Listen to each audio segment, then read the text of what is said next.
Herkese merhaba. Niye Türkmence zor videosunun devamı. Burada sadece Oğuz dillerine örnek vererek devam edeceğim. Sebebini sonra anlayacaksınız.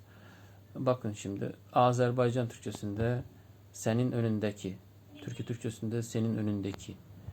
Şimdi bu ikisi aynı kelime olsun, aynı söz olsun diye ön kelimesini seçtim. Azerbaycan'da senin qabağındaki daha çok söylenir biliyorum.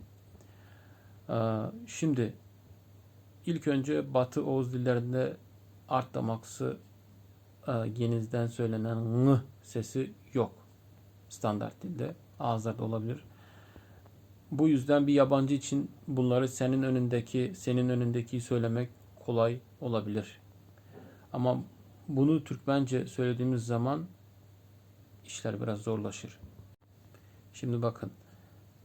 Yazıda bunu gören biri senin önündeki ya da ını söyleyebilen insan önündeki diye söyleyebilir. Ama bu biraz farklı.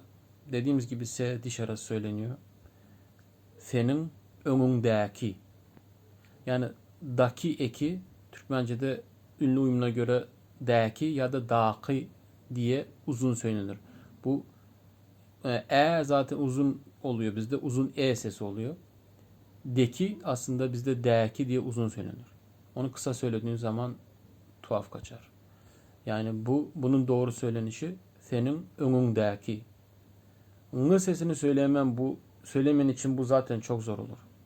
Ve artı e'yi uzun söylemediğin zaman da yanlış çıkar.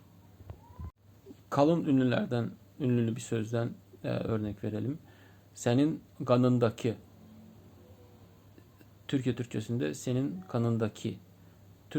Türkiye Türkçesinde bu ünlü uyumuna uymuyor daki eki. Azerbaycan'da ve bizde uyuyor. Ama yine de buradan ng yok. Uzama falan yok. Yine de çok zor değil. Türkmence senin kanındaki. Gördüğünüz gibi başka bir yabancı için sadece yabancı değil başka bir Türk dili konuşur için yine de bunu söylemek zor. Çünkü S diş arası. Kan kelimesi kan, a uzun. Daki ekindeki a uzun. Daki. Senin kanındaki. Kan kelimesi asli uzun ünlü bir kelime. A uzun oluyor. Senin kanındaki.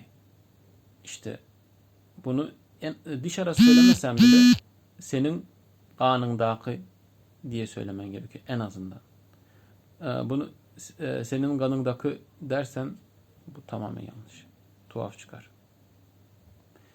Hoş, sağ olun. Hoş oturun.